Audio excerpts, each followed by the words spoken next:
Good news nga po no, sa mga gustong mag-apply dito sa Singapore, domestic helper bound to Singapore. Ang salary po, ang basic salary nyo po ngayon ay $700 sa mga ex-abroad po. Ang swerte nyo mga madam, kasi nga dati kami 650 lang yung basic salary ng mga ex-abroad.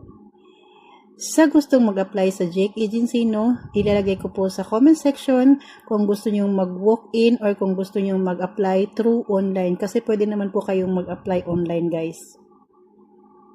Pero kung nasa Manila kayo, pwede po kayong mag-apply walk-in kasi mas priority nila yung walk-in. Kung gusto niyo pong mag-apply online, ilalagay ko rin po sa comment section kung saan niyo po ako pwedeng makontak.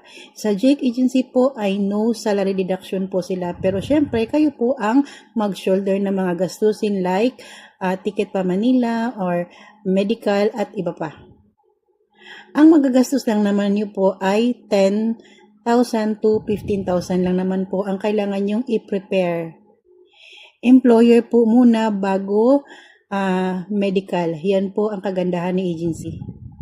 At please naman po, maging seryoso po tayo sa ating pag-apply ha. Kung tatawagan po kayo, kung magpasa po kayo sa akin ng biodata, syempre may tatawag sa inyo na taga-agency. Please naman po, pakisagot. Tapos kung mag-back out po kayo, paki-inform na din po kami para po makansela po namin ang inyong mga biodata.